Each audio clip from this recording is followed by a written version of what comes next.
Ladies and gentlemen, good evening again. My name is Heather Gray, and I'm one of your librarians at the Scarborough Library. Let me say that it is indeed a pleasure to once again welcome you to our monthly lecture series. The Tobago Writers Guild and the Tobago Library Services have collaborated in an effort to promote opportunities for social discourse through the organizing of a monthly lecture, and I take this opportunity and this privilege to say stroke interaction series. This undertaking commenced in 2019 and had an overall successful and encouraging result, which has given us the impetus to continue. And continue we did with a very impressive and enthusiastic exchange by all present as we sought to explore in January the concept of post-traumatic slavery syndrome and the need for healing as theorized by Dr. Joy DeGruy.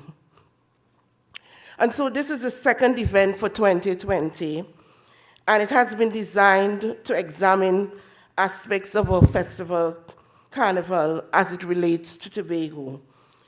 There are notable differences in the way the two islands approach and celebrate Carnival. And today's activity is meant to examine some of these differences, to give some historical and social context to them, and in the process, to seek to give us a better understanding of ourselves.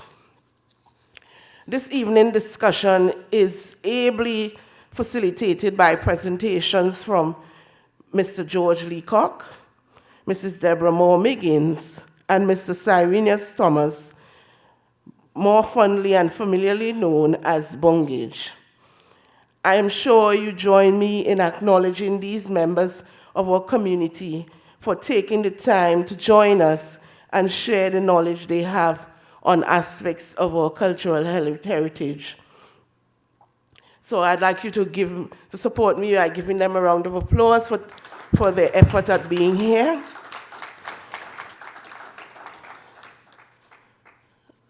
I just saw one of our presenters, the person who is carded to be first. I just would ask you one moment for me to inquire with him whether he would prefer that we schedule him after or whether he's ready to start right away, please. Thank you. Okay, Mr. George Leacock, that tall gentleman who just came in there. Scarborough born, George Leacock is a graduate of many institutions. He graduated from the Scarborough RC Primary School. He graduated from Skipper Mitch's establishment, the Tobago Institute of Education, and both of those are in Tobago. And he's a graduate of Dawson College and Dalhousie University of Canada. He, as well, is a graduate of the discussion group at his father's store in Scarborough. He's always relating about the many life lessons he learned there. He is married to his schoolmate and soulmate, Carol Leacock, formerly James, and together they have 3 daughters, adults now. This former public servant is currently the managing director of Radio Tambrin, as well as chairman of the festival's committee. He has very strong opinions, as many of you know, on a wide range of issues. But above all, he is a committed mass man. He has pictures of himself playing mass from since he's 4 years old. Okay? So put your hands together for Mr. George Leacock. Good evening, everybody. I'd like to say that I was late because I'm busy, but that's not really true. One of my very helpful members of staff at the Festivals Commission decided to help my bag with my laptop with the presentation out of my car at Bacalet because they thought I needed it at Bacalet, and I was in the parking lot and turned around and realized that there's no laptop. And then instead of going to Bacalet, which is the last place I went to my house, and then didn't find it, and then went back to Bacalet, but I'm here.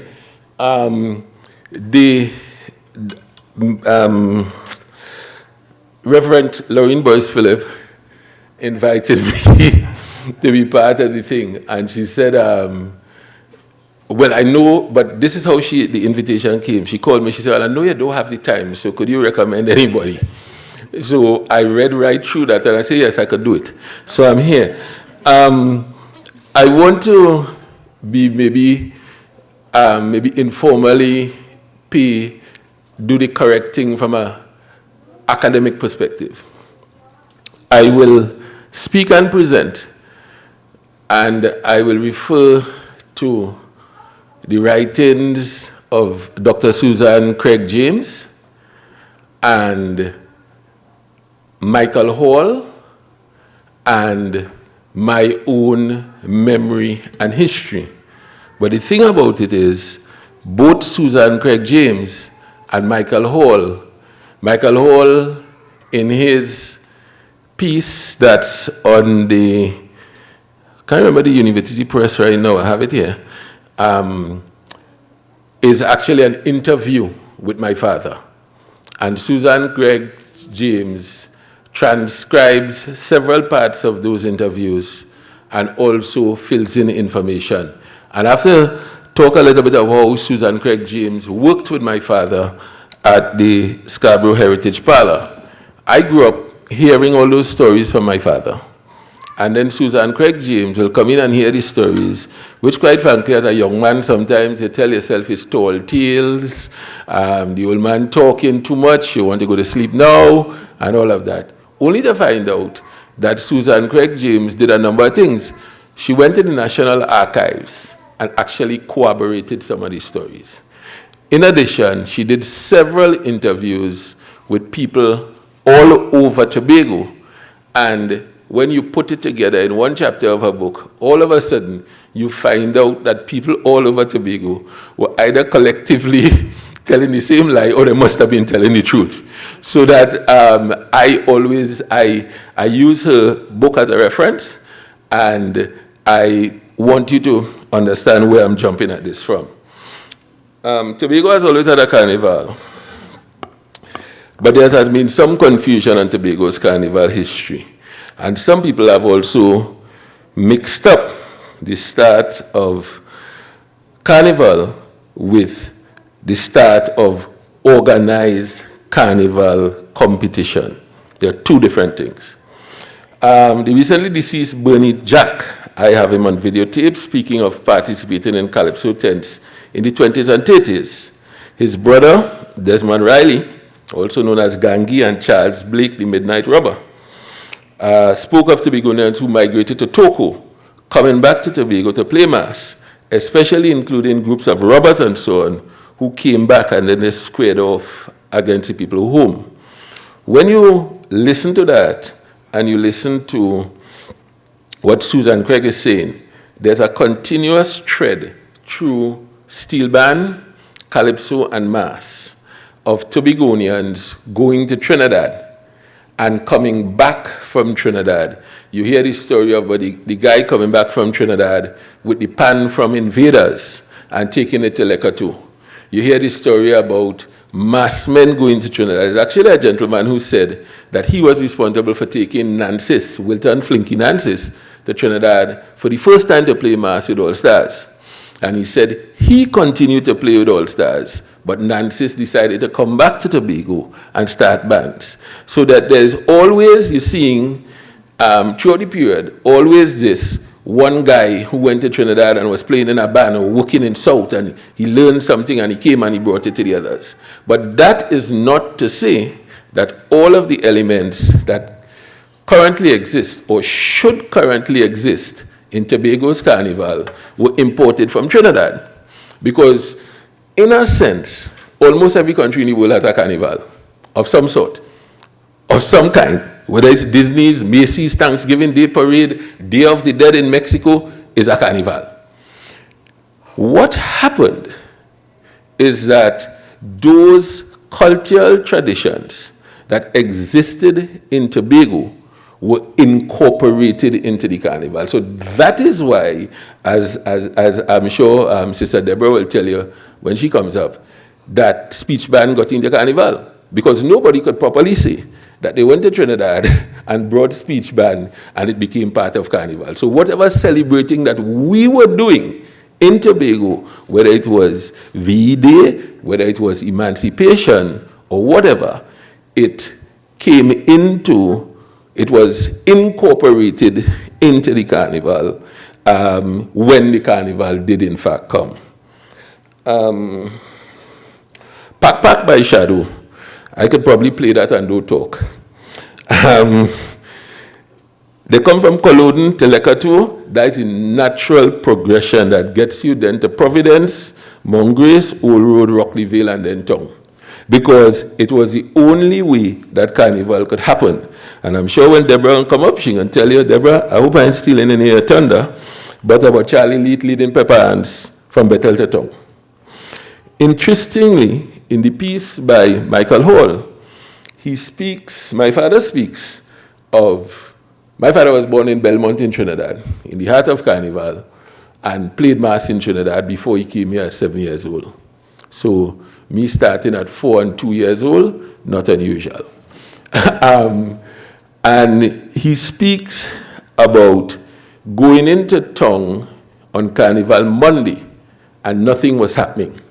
And this is, my father was born in 1915, so this is in mid-20s, going into Scarborough, and nothing was happening on Carnival Monday.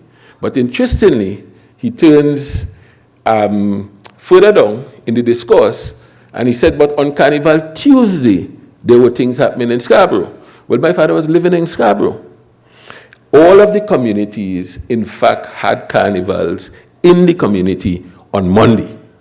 And Monday was dress rehearsal to come in Tongue for Tuesday. Right? So that's how it worked. I want to talk about the eras. It seems as though there was a very clear era between emancipation and the 1920s, where the Carnival was a pretty strong kind of operation. But it was not significantly influenced by people coming from Trinidad. So the speech band, the fiddle, and those kinds of things were the things that held sway. In the 20s, you'd realize that parallels in part a fairly decent economic situation in Tobago, where we had a little bit of money. And we also had a lot of people traveling down the main to work, traveling down into South Trinidad to work. And in Susan Craig James, she speaks extensively about guys coming back from Maracaibo with a bronze-plated saxophone. So you went from a situation where you had chantwells in bands to saxophones, and then one trumpet and one trombone. And I find out that my uncle deceased Talbot Leacock was the player of one such trombone. And the story is an interesting one, in that in the development of the band, you started with bamboo flutes. So when you get an instrument that is rated higher than a bamboo flute, that instrument goes to the best musician. The other musicians not necessarily happy about that.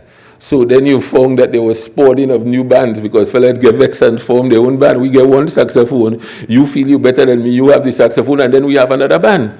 So interestingly, and part of the discourse led by my father is that in the 1930s, with the opening up and the American influence and jazz music, we had apparently more than a dozen jazz bands in Tobago. Jazz bands. So next time you hear somebody say, my tongue is firmly placed in my cheek and my hand is over my mouth so they don't pick me up on camera. So next time you hear somebody say that we shouldn't have a jazz festival in Tobago, it is maybe part of our history and we didn't know. The war did a particular thing to Carnival. Who tell you to start the pictures and them breads? I'm going to tell you when to start the pictures. Go back, go back, go back, go back. Go back, wait, turn off. Yeah. The war did a particular thing to Carnival. And post-war, of course, you had the awakening, V-Day, the bringing of the steel band into Tobago. The part of this story that I think is most closely reflective of today is that one of my daughters is here. So that sort of measures what I have to stay here kind of carefully. The era of young people going to Trinidad for Carnival was apparently well upon us at that time. And young people like her grandfather were going to Trinidad for Carnival and Carnival Day. And I have the feeling that they say it's the worst line ever written in literature. It was a dark and stormy night. I believe it was a dark and stormy night on a boat back to Tobago when my father, I have to call Uncle Henry Smith of Brown Betty fame, and C.P. Roberts, on the boat coming back up, said to themselves, this is nonsense. We can't continue to do that. We need to have organized carnival competition in Tobago. They came, they went to the warden, and the warden said, form a carnival committee. And the first carnival committee was formed. It was all private sector driven, and it worked on a kind of ethos that I feel was the foundation that allowed the Heritage Festival to blossom. But if you read in the history of the Moravian and the Methodist Church, you would know that Tobago was one of the places with the largest number of agricultural societies in the Caribbean. So we already had a foundation of societal cooperation. And that is when names like Lionel Mitchell came into the picture, and the Catholic Church, because the Catholic Church was inclined towards allowing these guys to have parties and fetes and so on in schools and halls to raise funds for carnival bands. Maybe I'm speaking ahead to what is our current challenge, but the concept of a carnival band as a business where you paid a fee to purchase a costume and play mass has not been successfully transitioned into the Tobago society. Carnival bands during that period were about fundraising in communities to get together, to put together a carnival band, things that they took very seriously. If I had a little more time to prepare, I'd probably have presented you a ticket for an event for fundraising that took place 2 cents. The Stanley Duke Band will play at Signal Hill in favor of the Signal Hill Mass Band, and 2-cent ticket and so on, raising money towards this band, making it on the road for Carnival Tuesday, because Carnival Monday, as I told you before, was practicing in the village.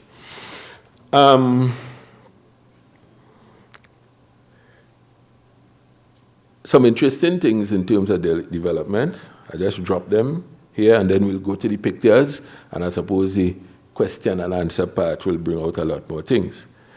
21 steel bands took place in the Tobago panorama in 1971. 21. We are nowhere near those numbers. Do we have significantly larger steel bands, several of which are augmented by players from other places, but they are Tobago-based steel bands. Several communities in the Windward had steel bands. There's one now at the Speyside High School, and they didn't participate in the competition this year. That is of concern to me. The first steel band did in fact start in, they continue to be Tobago Panthers, Rhythm Tigers in Scarborough and so on came into the picture afterwards. Always in every one of the stories of all the bands, you can hear the story of the single guy who went to Trinidad to work on the military base, in the oil field, and all of that, and bringing back stuff for them. I don't know if I want to get into Abyssinia more than to tell you.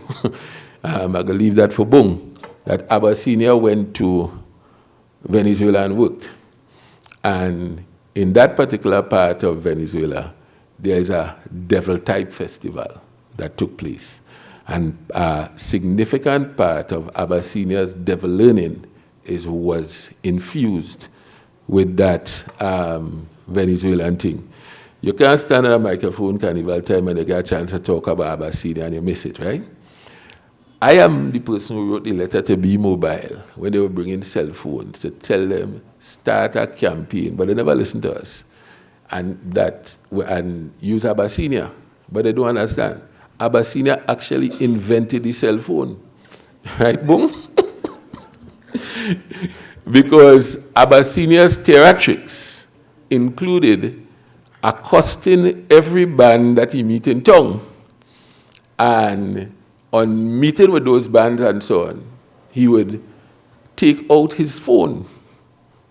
We're talking now 60s and 70s. He took out his phone. It had to be a cell phone. Think about it. And he would call hell and inquire if any other devils were released today.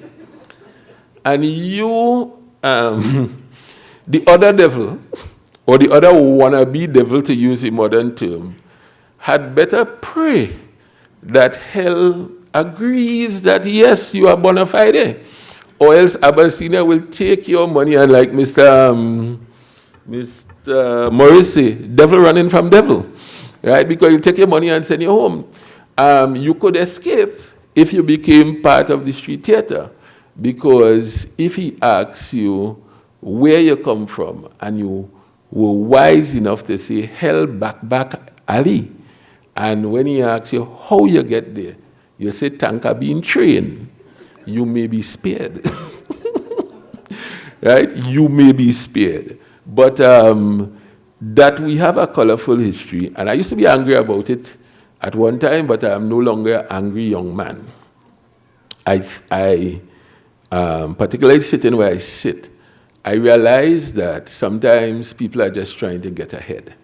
And when the Tobago Heritage Festival came into being, and I do know quite a bit about the Tobago Heritage Festival, believe me, because I used to be in a place called the Scarborough Heritage Parlor, where Stanley Beard spent a lot of his time and discussing that Tobago Heritage Festival long before that came into being. But I'm going to talk about that next time they invite me.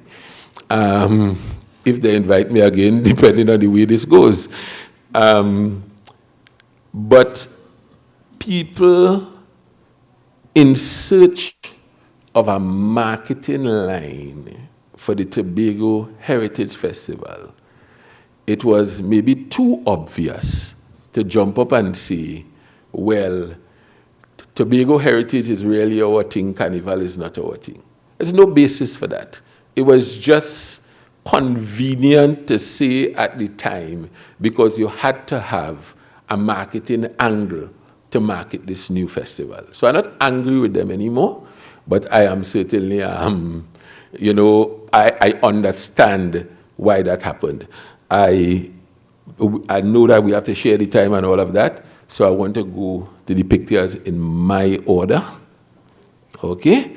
I want to go to the pictures in my order and tell you what might be happening in some of the pictures, when they happened, and so on. So that's the first one? Okay. So this is a picture. You consider yourself very lucky, because I'm sure all of you know that I'm the referee, I'm the judge, I'm the impartial adjudicator. So this picture has not been shown in public before. the little gentleman with the glasses, the name of the mass was the Little Big Man, and the Little Big Man being impersonated was Eric Williams. And the reason why the picture was never in public before is because I am wearing a P&M tie. So the people in the back, that's the tie. And I've also heard that's Mr. Leslie Gray, who is the person who is pointing. And I've also heard that it was actually a real cigarette. You do that nowadays, and my parents would have been carted off. So next slide. So the next year, it was Sir Solomon Hochoy. And I have kept playing mass, I have grown, and for some reason, no matter what I feed it, the horse doesn't seem to grow. But it's the same horse, and I still have it. Next slide. Well, this is not about me. Anybody know who that is? That is Mr. Thomas. But he wants to know how I get the picture. Ask them the difference of the two people in the picture. Which one is me and which one is the bigger brother? So it's Bung and Talbot. Which is which? Yeah.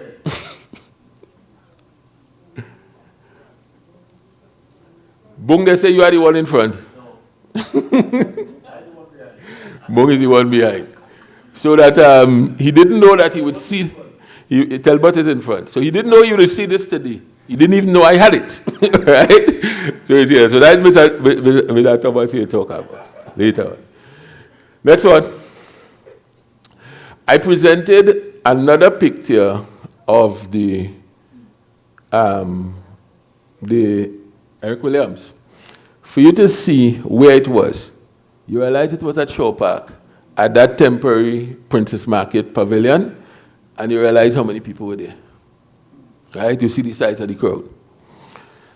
The other one, that was a band presented by my father, speaks to something that the English did in 1814, and those were the masqueraders, and we suspect that that picture was taken at Shaw Park as well. Next one. Robert Marshall came to me a couple of years ago and said that he had a great idea. We will take his van and wrap it up like a truck and put it on the road for Carnival. And after we put the picture on Facebook, and a young lady who is quite a Facebook troll, she said that was so innovative and wonderful. Well, that was done in the 60s. Right? It had all been done before. The band was called A Weekend in Tobago, and I suppose my father's thinking it was actually tourism marketing. And the names that you see on the board are actually real hotel names of the hotels in Tobago at the time. So you were going to take the boat, come to Tobago. The boat was a truck that was driven by Hilary Dillon, who my father called Greasy, but everybody else called Bonko, Sisanka. And it made it to Shaw Park and back, disguised as a boat. There are people who can actually identify the individuals who are on board. Next one. That's my father. That is Gerla Proctor. And this was actually not such a very old picture like the other ones. This was sometime in the late 70s, early 80s. But it was the last significant band presented by Wilton Nancis. So it's actually coming down the hill from up by Didymus in the back up there. Say again? You're thinking of a band? That's the children, yeah. And at that time, my father had not been playing mass, so when he heard the music, He went and put on his coat and go out and join the people at the band. All right, next one. This is a great Pouzette. And one of these days, I hope that I have as many medals as Pouzette. He was a public officer in Scarborough, a tailor in his own right in Crooks River, and he made, obviously, his own costumes. And,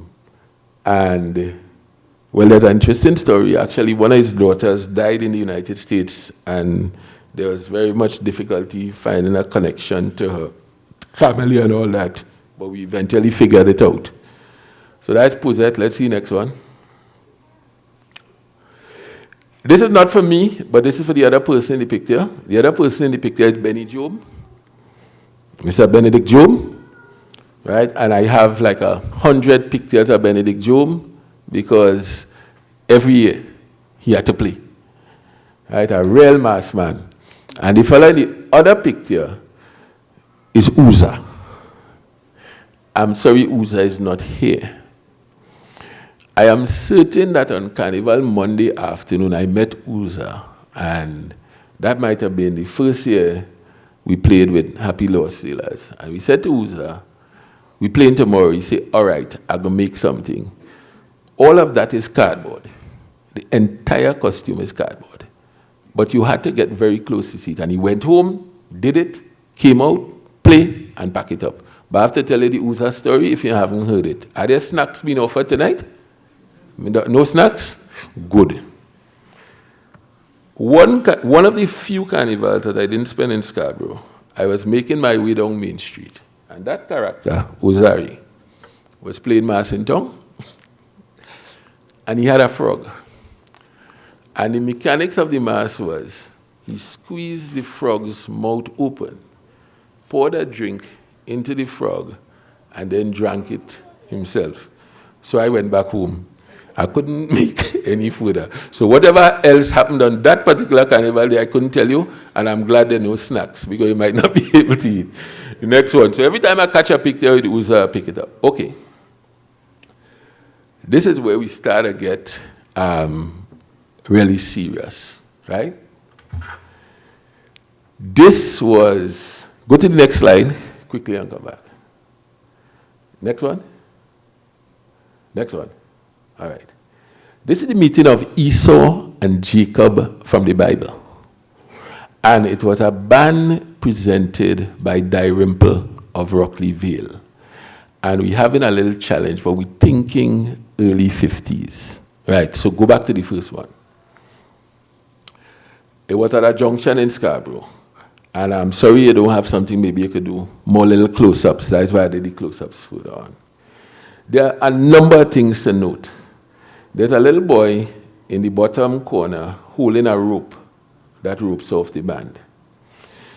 You wouldn't see it, but there's a vehicle in the back of the band. If you had a pointer, I could point it out. You see only one headlight. If you go from where the scotch tape was sticking on the picture, you see one lady in white, another lady in white. Right next to her is the headlight for the vehicle. Right? If you come down in front of the same lady and you see something curved going up like that, it's actually a saxophone. Right? You don't have real close-ups of the pictures. Okay, so go to the next one. And the next one. The next one. Right. All of the masqueraders are wearing shoes that are made for the costumes. Because we know the biblical story. Right? Okay, go back to the first one. Wheel, Mr. DJ. Several of the people watching are barefooted. Right? I don't know if it's a values judgment, right? But several of the people looking on are barefooted. And the people looking on are pretty much very well dressed because they have come to see this. Right? They have come to see this. I think the next one is intended to do that. Go to the next one. The next picture? No, the next one. All right, close up. Interestingly, we've always, okay, I've got the aim. Which one are the press? Right. Look, that's a mask. This is a little headpiece mask. Go back to the first one then, now that I have this. All right, watch. Face mask, face mask, face mask, face mask. Everybody.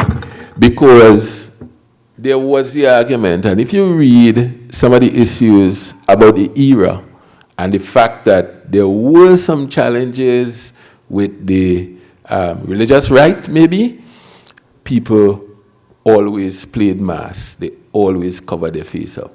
So anytime I come into town for Carnival and I meet anybody of that era, I always say, mass, I know you. Right? Because if you put on your face mask, because you really want anybody to go and tell Rev that you was playing mass, right? And you put on your face mask and somebody say, mass, I know you. This is a big problem because now your identity has been revealed. All right. So we're moving on. Go on, keep going. All right. Next slide. Again, a band, right? The issue with this is if you talk to even people as young as Tallyman, they would tell you that people also took mass seriously.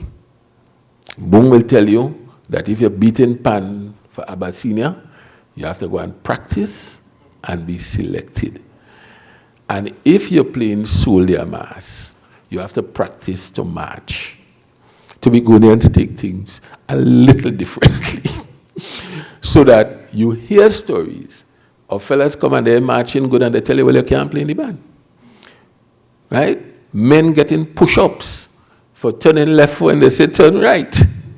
Right? Because people took that serious kind of approach. In my view, another argument in favor of saying that this is in fact something that we absorbed and we are part of. The last picture and the last, and this one, I am able to present them to you because they were seeded for safekeeping to me by Rolf de Freitas of the de Freitas family. So they are the owners. On the back of one of those pictures, there's actually a rubber stamp from the photographer who took the picture.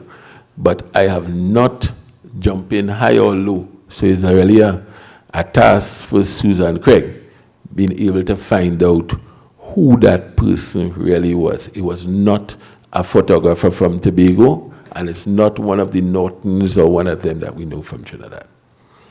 But it was a commercially taken photograph. All right, so next. So this is just me being very naughty. So this is when I made my re-entry to mass in Tobago. And interestingly, my presentation was Opuku Weary Pushing Tobago Carnival. So I say to you, even though I may be surrounded by the devil, next, we're really on fantasy island. Next. You did ask about mud. So there is mud. Next. But for the time being, I go on. Could we show our appreciation once more?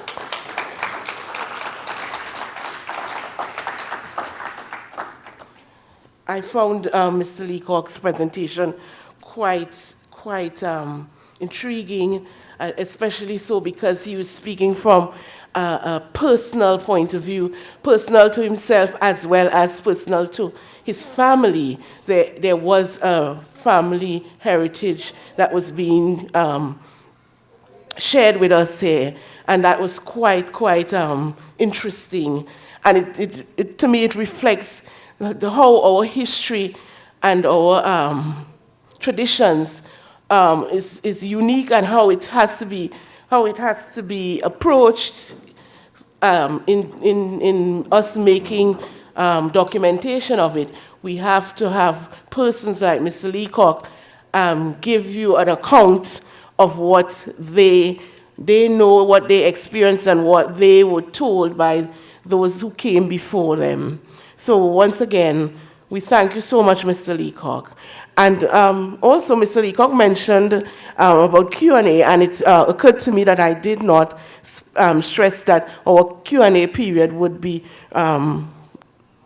after everyone has presented, right? So we ask you to note the questions that you'd want, or the comments that you may want to make, and we keep it for that designated period. So moving on next to our next item, we were lucky enough to have the Scarborough Secondary School students who agreed to do a cultural item at this time for us. So ladies and gentlemen, could we welcome them on stage, please?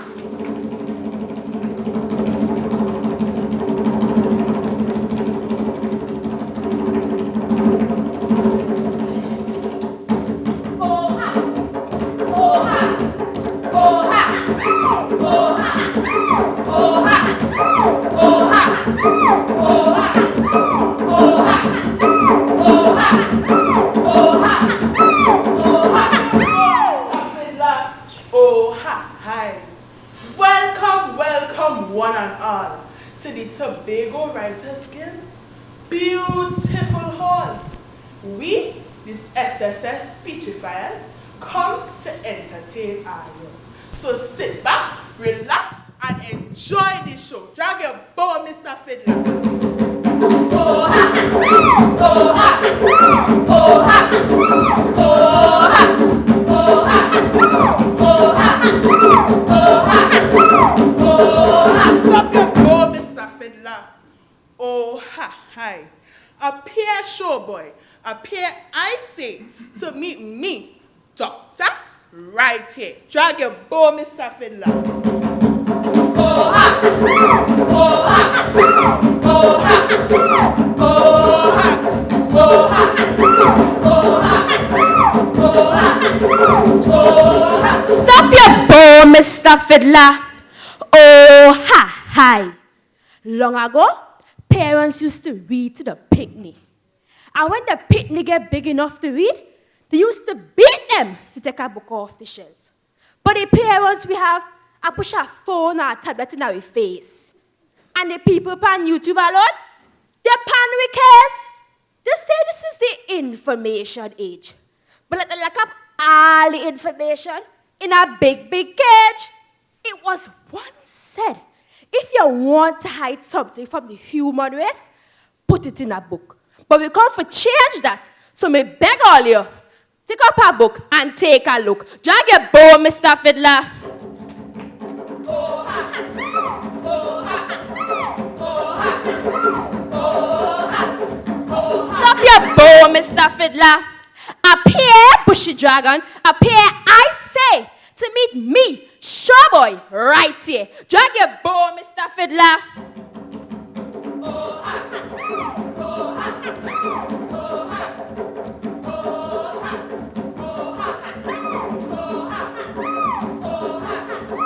Oh ha! Stop your bow, Mr. Fiddler. Oh ha! Hi. The mighty sparrow say, go to school and learn well. Otherwise, in life, you will catch real hell. But this generation never take heed. That we could clearly tell. We prefer to call ourselves fully done instead of adopt the habit to write and read. Drag your bow, Mr. Fiddler. Oh ha! Oh ha! Oh ha! Oh ha! Oh ha! Stop your bow, Mr. Fiddler. Oh ha! Hi. Appear, young silly. Appear, I say, to meet me, bushy dragon, right here. Drag your bow, Mr. Fiddler. Oh ha! Oh ha! Oh ha! Oh ha! Oh ha! Oh ha! Oh ha! Oh ha!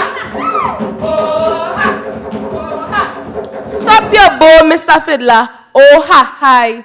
Education is important. Yes, indeed. It's a serious thing that all school picnic need. Don't be worried and don't be stressed. And now study all them old talk, but that is zest. Keep focused and push straight to success. Develop a hunger to be your best, or else your life will be a mess. Drag your bow, Mr. Fiddler.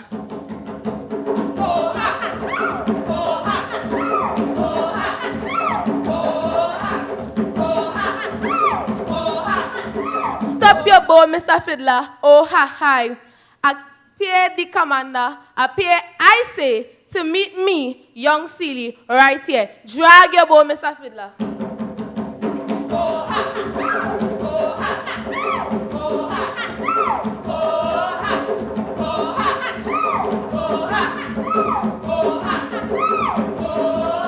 Stop your paw, Mr. Fiddler. Oh, ha, hi.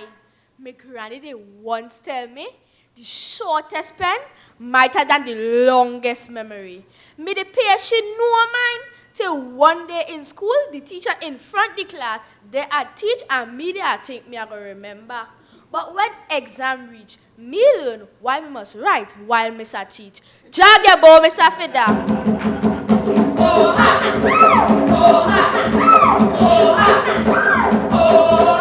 Stop your paw, Mr. Fiddler. Appear, Spitfire. Appear, I say, to meet me, great commander, right here. Drag your bow, Mr. Fiddler.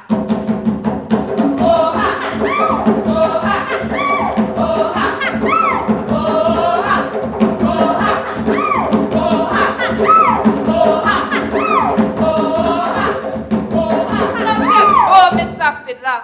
Oh, ha, hi. So sad. But we have to go. We know only enjoy the show. But remember, writing is important. So walk with a book and pen. Talk about Mr. Fiddler.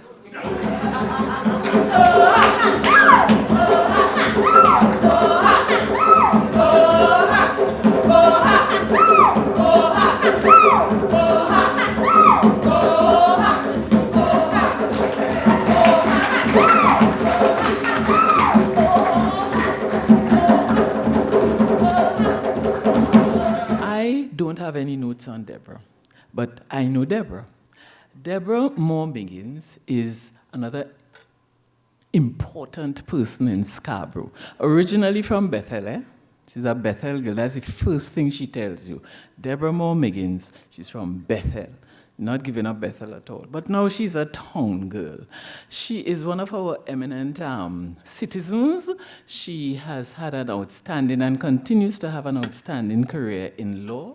She's a graduate of the University of the West Indies, called to the bar here in Trinidad and Tobago, and I believe called to the bar in the United States, Deborah, as well? Not yet. She's working on that. She is involved. Deborah's main thing is that she has a love for Tobago. She loves Tobago. So whatever has to be done that can be done to develop Tobago, she's right out in front there. She has a program on television that she hosts, again, discussing issues that are relevant and important to Tobago. She had a short career at school as the mighty Sweet Mouth, a calypsonian. She's famous for having gone on stage at school with her two backers, Kathleen Titus and another one. And, she's performing, and then when she looks around, the backers have run off laughing and left her on the stage. But she continued and she finished her calypso. That is the kind of person she is. A mother, a wife, and in fact, one of our more eminent members of the land of Trinidad and Tobago, particularly Tobago. Irene, you know me very good, girl. Good evening, everybody. And just want to say that this book, Tobago in Print, published by the Tobago Writers Guild, does have a couple of articles done by me on the speech band. One of them is tribute to Charlie Lee. Charlie Lee, the Tobago speech band pioneer, carries a lot of information on the speech band. And there is Ode to the Tobago speech band, and there is The African Dimension, which also mimics the speech band. When I was small, I guess the sin I committed was living 3 houses away from Charlie Leet.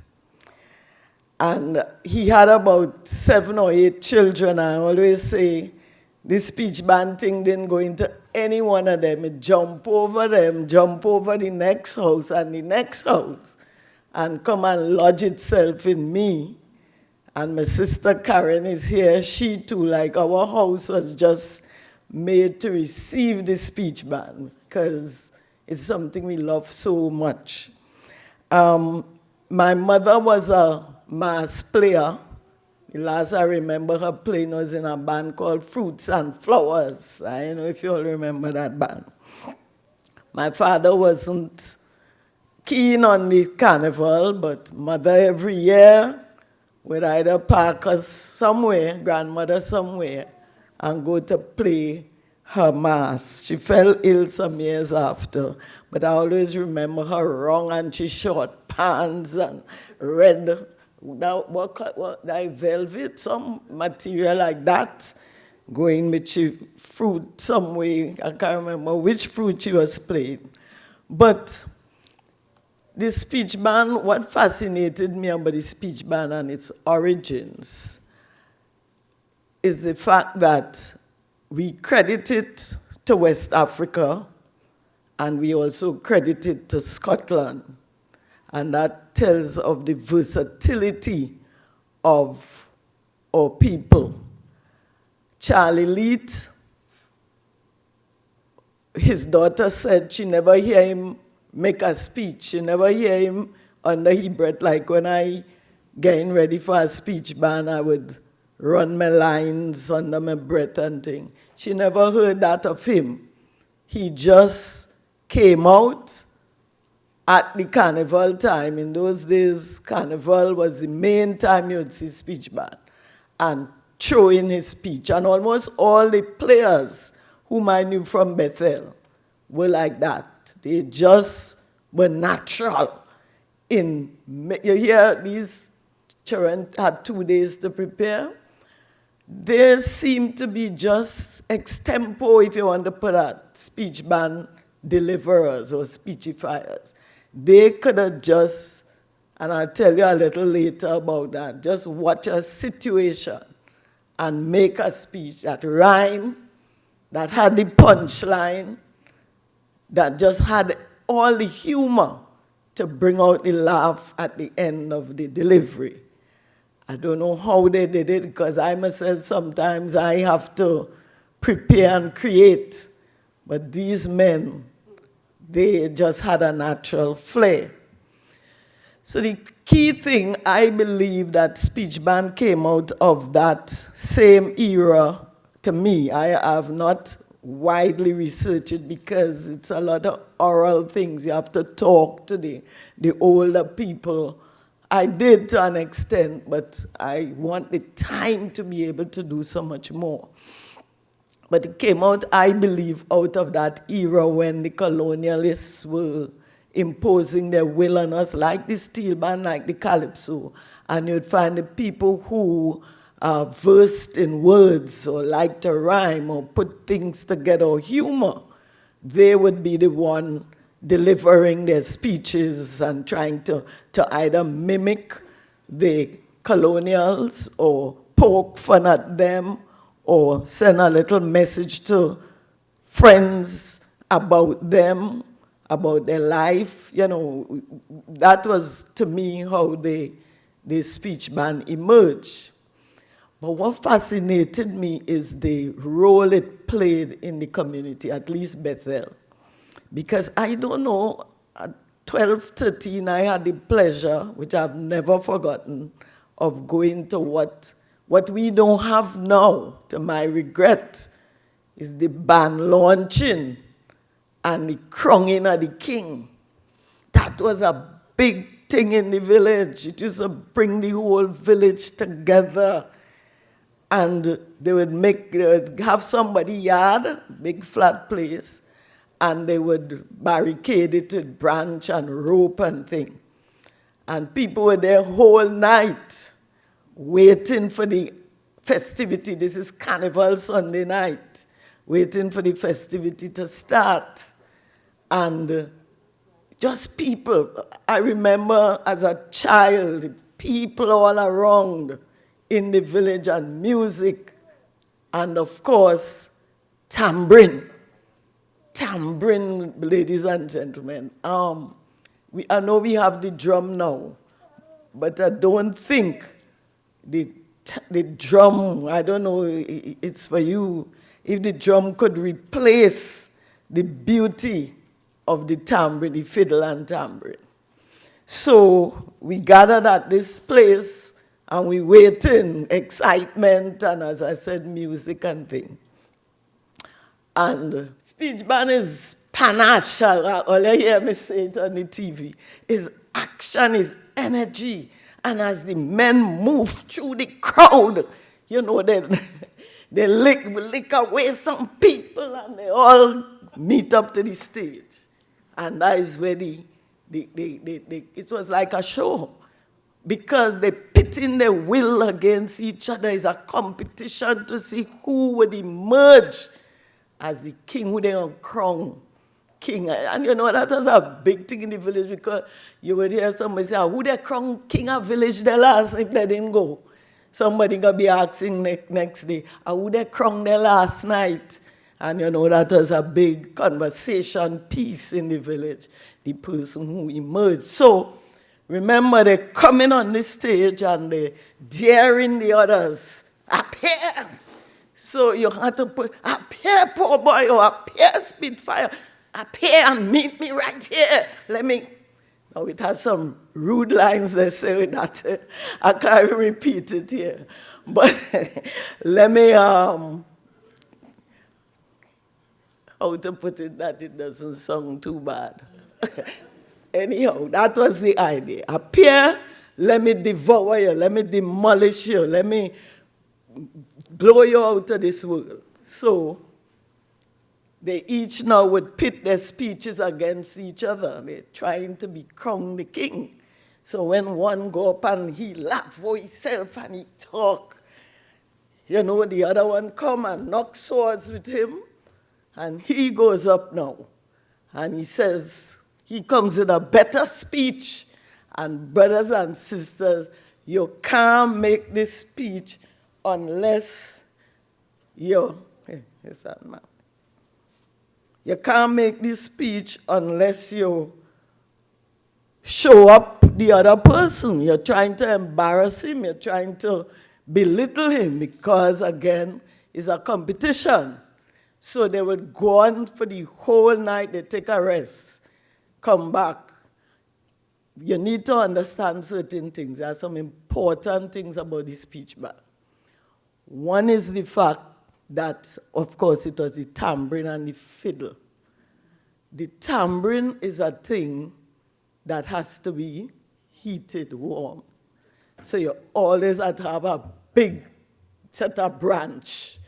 And when you're walking into town that carnival day, behind them, a man have a branch there every few hours or so to put on and warm that tambrin to move on. When you're coming onto the competition stage, you had to warm that tambrin on the ground there, because you want to come up with your tambrin real hot and ready to go.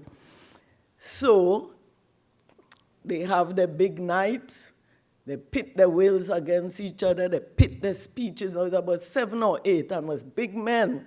My big regret now is that we don't have big people doing it, that we could really see the way it was done. Because I'm happy for young people who are doing it.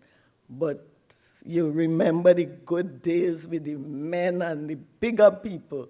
And how, you know, there's a way they would move that used to tickle me. I don't know if it tickles you, but just used to tickle me. Anyhow, So they crown the king the night, they go through all the nice movements and the speeches, and people laugh and clap, and the punchline hitting your left, right, and center.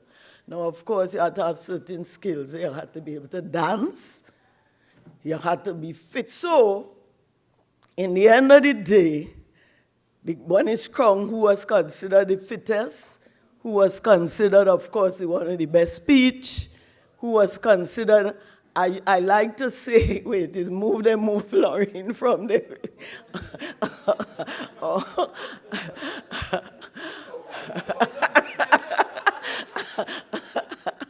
I like to say that there was one man, and these men were like dignitaries in the celebrities: Charlie Leet, Jimmy Lyons, Elicious Duncan, William Macmillan. When they walked the street, well-admired gentlemen. Anyhow, my favorite was one called Jimmy Lyons. He was one, could make a speech, but he had a graceful way, a dignity when he do this and he walk, and I just used to admire him. And I'll tell you, if you remind me later about the improvised speech he dropped on us when he came to our yard, because the next day after the Sunday night, they go around to the village by people who don't know, will give them a little change, $20, $10. Used to collect a good sum. They go down to Monturvin to the hotel. Again, they collected a good sum. And they would come in the yard and they would display, come in again, the branches, they burn it somewhere there, and they display themselves. I remember Jimmy Lyons, they came again to our yard, and visiting us was a Mrs. Skeet, my mother's very good friend. So there, Mrs. Moore, my mother, Mrs. Skeet, and some others. And they come and they give in a speech, different people giving their speech and thing. And I'll never forget when Jimmy Lyons come up. Drag your bow, Mr. Fiddler. This is the village of Bethel, where all our widows live so well. But never have two people live so sweet like Mistress Moore and Mistress Skeet. Drag your bow. Right on the spot there. Because he could know Mrs. Skeet would have been visiting that day. And that is what I talk about, your quickness on your foot, your ability to think and put those words together and make sure they drop on something that would hit you as a punchline.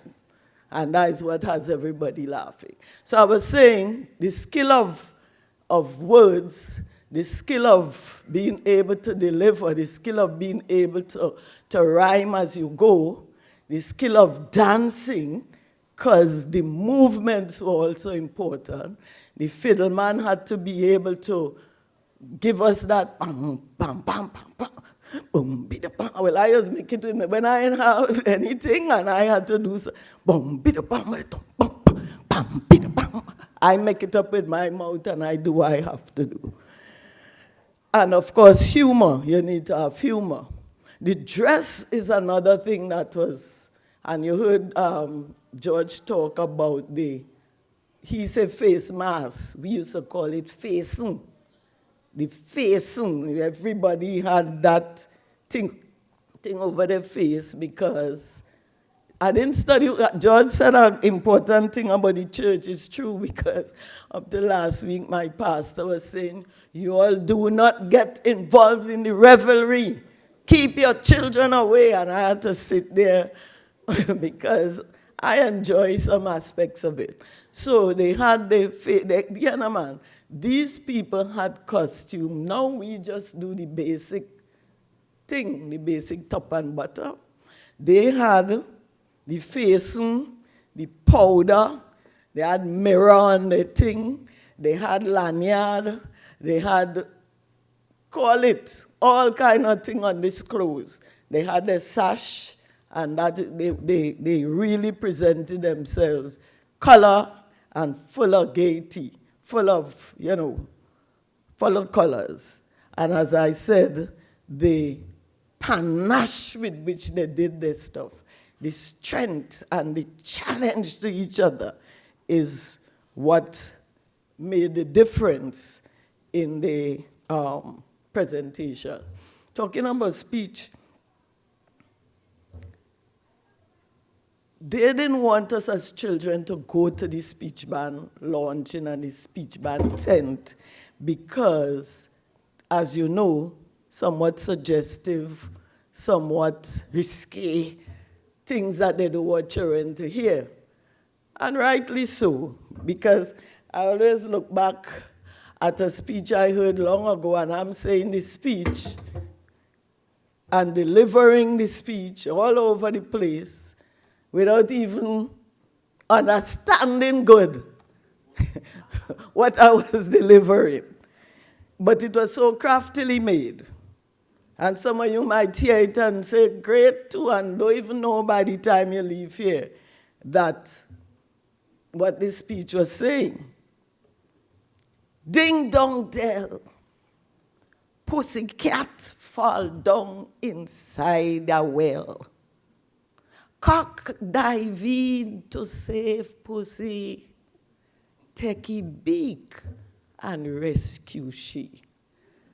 All this time pussy soaking wet, and cock can hardly catch a breath. When everything is done and said, no pussy were drunk, a cock were dead. Drag your boat, Mr. Fiddler. No, when you hear that, you, nice one, eh? Years after, I gonna know what me girl saying all over the place, Tobago, Trinidad, if you look at further afield. And I guess that is why your parents don't want you to go to those sort of things. So we at a stage now, after the band launching was Sunday, Monday they go around the village. Tuesday was the day for the competition. Now, I don't know, George, do we still have a section for speech band in the prizes? Because years ago we rekindled Pepper Ants 2, which Charlie Lee, it was Pepper Ants 1 and a group of us in the village rekindled Pepper Ants 2, and we make some good money winning because we must have been the only speech band taking part. We used to put the money in Bethel Credit Union, then the group break up. We can't get the money because, who was the officer, all kind of things. So we must have about $50,000 in there right now and can't get it. It's still there.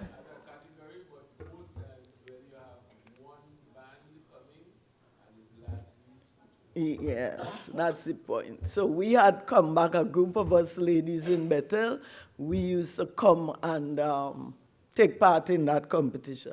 But the beauty of it is when the villagers, Tuesday morning, Carnival Tuesday, the band is gathering up in a certain place, the junction, and the villagers, what I love was seeing how the villagers would come out and be around them as they're putting on their finishing touches. And then they say, "Are you ready?" Yes, and the Tambrin start up, and everybody behind them going into. We walked the town 5 miles. You even know you're walking the town 5 miles. And every so often you stop, you fix your branch, you burn your branch, heat your tambourine, and you're going again to the competition venue. Win about $1,000 them days. Now it's about how much, George? Oh gosh. Any takers for a speech ban to go in town and win this money that George don't want to say? But that is the course that the speech ban followed. For years, Charlie Lead, after the people started to die off, Charlie Lead alone used to follow the same pattern, go down to the hotels. He would pass in front by me, going down with his skirt and his pantaloon. And well, you know the cock hat. Everybody know the cock hat, right? And he goes down there, he collects. He used to make some good money. But I want to tell you, I talk about the ability to speechify. One of the speech band men was known in the village. Now, these people give the villagers things to talk about and to entertain. They also gave the village an industry because the seamstresses had to make all these uniforms. The shopkeepers did a brisk trade with your mirrors and your buttons and your ribbon and your different things. It was, things were buzz in the village in those days. But there was this one man, good speech band man, but when he reached up here, something used to happen to him. Couldn't deliver his speech at all. So you would hear him like, you wouldn't hear a word he said. And he would give a whole speech like that to the end. And up to now, we hear one thing. But he was lovable. We all loved him. And, we make a little fun and enjoy it with him. His mouth only walking up, but not a word coming out. So that's the kind of rich tradition and the impact on the community that our speech band had. It's all gone now, regrettably. I don't know what could be done about bringing it back. But I want to say that, as I say, I admire young people. They are trying, but you can compare the speeches are not as, how to put it, as earthy and local and indigenous and humorous as before. The punchlines don't always ring out at you, like those two that I would have given and several more. Less double entendre coming out. You ain't getting you had to be able to do that and get the humor coming out. Some of them are more intellectual. Here they're telling you about how to write, which is not a bad thing. Less disguise. That's something that I kind of regret because you like to be able to try to fathom who is the person below the face and the powder and all that caggage, as we like to say. But here you would see everybody's face and know everybody. Long ago, I guess it's because we ain't afraid of passing anymore. The costumes, too, are less elaborate. Long ago, the costumes had much more parts of it than we see now. All right. I think there's less interaction on the stage. Now, we saw it there. It wasn't bad.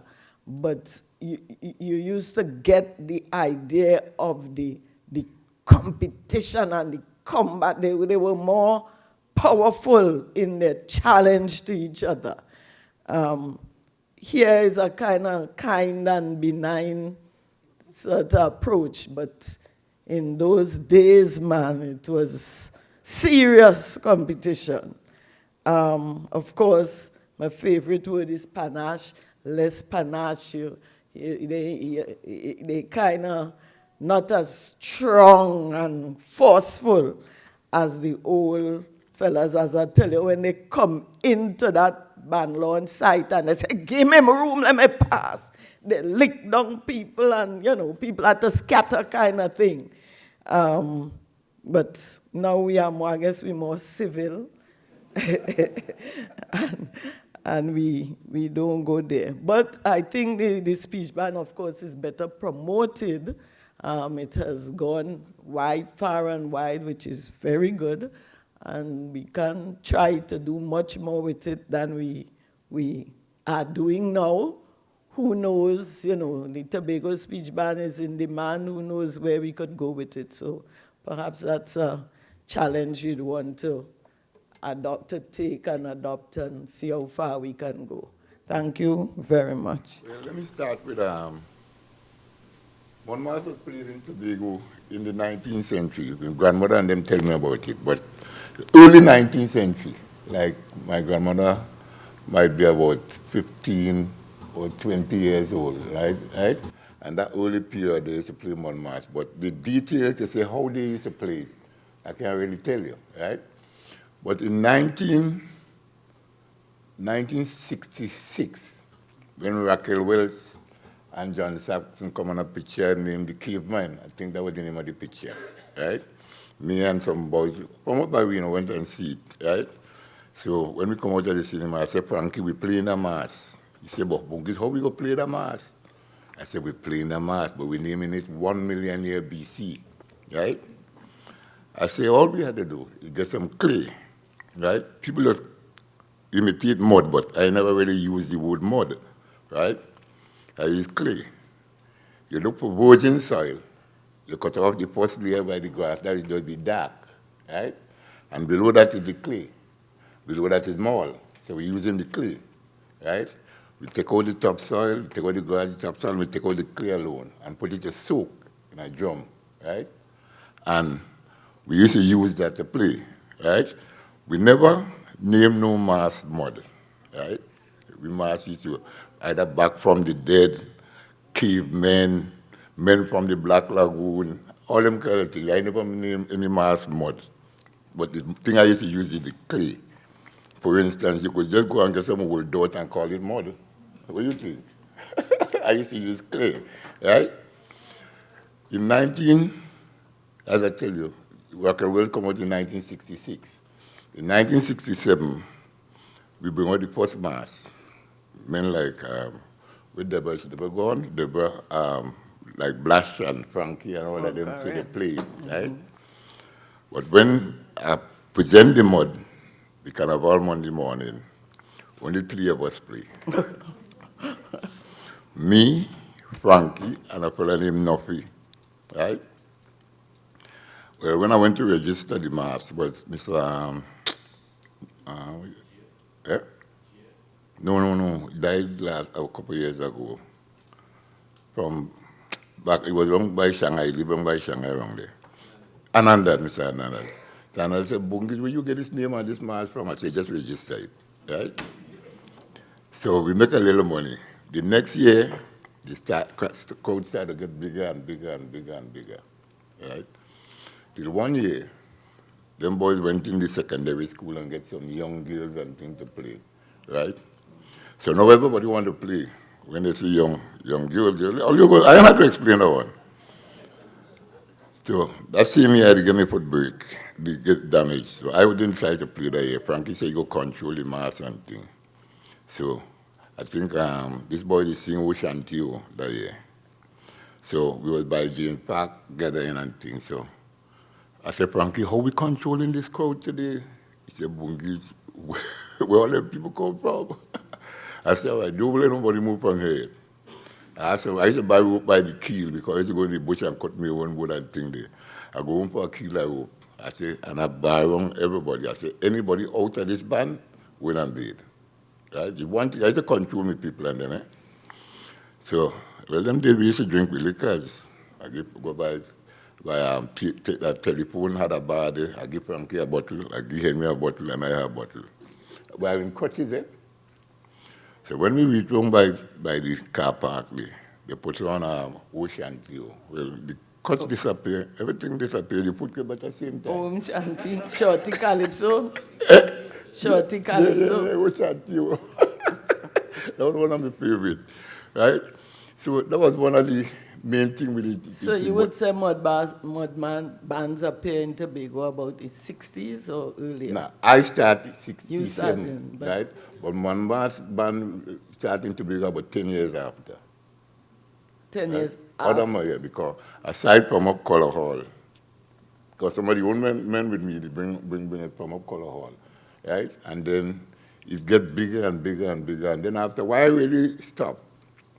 Because I really created it. I figure I created. People used to come home by me after Carnival Ashwendi and say, Bungage, your men and them nasty, me nurse and them clothes and things. I said, not my men. They say, yes, you would have played Mud Mass, you start Mud Mass. I say, I stopped, so how could be my men? I used to control my men, my friend. I used to control my men. Right? So you mean them men who used to rub up on we by the side by Scotia Bank wasn't your men? No, sir, not my men. I will boast on that. I will boast on that. Let me give you a little thing. One day I tell a fella, go and bathe. He was misbehaving in the band. You heard about Inspector Skeet? With the little from somewhere up by all the side. Yeah. Inspector Skeet. That's the Mrs. Skeeter talk about his wife. Right. You see how the world's Me, gone. I, Mr. Skeet, stand up right by Sansal Hill. So when I take off behind the young boy, he go on right in front of Mr. Skeet and he sit down. I hold him up and I hit him two right hand. Mr. Skeet turned and tell him, you heard what the gentleman say? Go and bathe.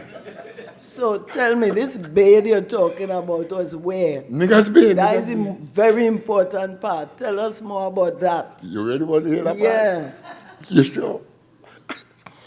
Well, when we were ready to go and bathe, I first used to go in the sea. And I go a certain distance and I stand up. Then Frankie come in, Alan Richards come in, all the boys and them come in. And as they passing me, sometimes when some of them go down, only bubbles coming up, I just had to ice them up back. Liquor. I used to drink me liquor, you know, but I used to control my men and them. But let me give you this one. A year when the boycott mass, we decide to play all the mass in town. We play Indian, we play Mud Mass, as all they're calling it now. We play, you ever get the one with Back from the Dead with the coffin? All of that, I can't talk to me, it's going to take too long. All of that going to take too long. But let me tell you this one. I said, Frankie, let me try the flour. We go by Maraj and we buy 2 big sacks of flour. And we flour. By the time we leave James Park and reach in front of Sports and Game, there I get to realize when we used to bake with the outside oven, right? And it's then heat enough, right? The queen used to say, just light a branch in front there and bring a couple handful of flour and throw it and cover the oven. And by the time you turn back, every bread inside the oven brown. Really? Yes. Don't doubt me. I do it. Don't doubt me. The flour start to bite your flesh when it start to get dry. I said, Frankie, what's going on here? He said, Boogie, niggas big.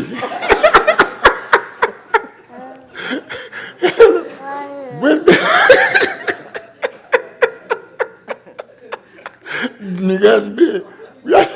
So that effect different from what the mud does do, or what the clay? Now, the mud, the clay different. With the clay, you put it on the skin, but we used to work with either a bottle of water or a bucket. As Chippy Max said, we used to have a bucket. He said, boy, this bucket and this mud remind me when I was living in Lake Too and threw it in water.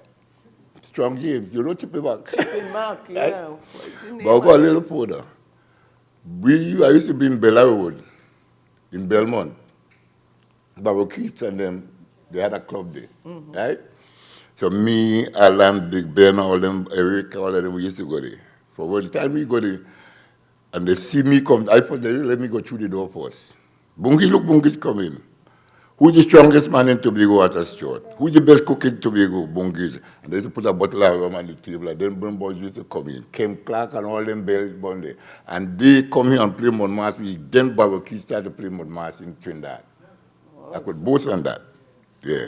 We started off. Yeah. No, Trinidad they tend to come out for Juve mud bands. But Tobago, they seem to come out later. No. Yeah. We used to play early morning and evening. Twice a day? Yeah, twice a day we used to play. Twice. I see. And let me just go a little further. With all the mud mass I play, I never used to collect people from nobody. I used to kill, feel money to play. I used to go to Charles Bill, I buy me tuna fish, with bake me fish, goat, all kind of things I used to cook. And I used to support all of that, right? I would drink everything. But it's one thing, we used to enjoy ourselves. Not, I don't know if they would enjoy themselves. No, I ain't bad talking nobody. But we used to enjoy ourselves. I could tell you about that. We used to really enjoy ourselves. You ask the Christians, you know how much to ask me. Where your mud used to come from? Right. I used to use, like home by me, you have soil where you have to say untouched. Right? You look for a soil where no animal or no nothing dwelling or fowl or anything. Right? You take off the top. Right home we used to take the mud from because we had a piece of land there we used to take mud and build the oven. You see, like we had a dough oven, right? And we used to use the mud from the dough oven with the manure from the cow and all them things to build oven. But that part where you had to see virgin soil. Well, only if you understand what I'm saying. Nothing never used to mix with that. So you take off the top part and you get the clay and you put it to soak, right? But I don't feel, I think people don't just pick up this thing from anywhere, so they had to boil it and all kind of thing. I never boil my mud, never. The natural clay I used to use. But why do you think people would boil it? Well, I feel they're taking up things from all about the place. So like my feeling. Sterilize. Like, so they had to sterilize it. Yes. I never, let me give you this one.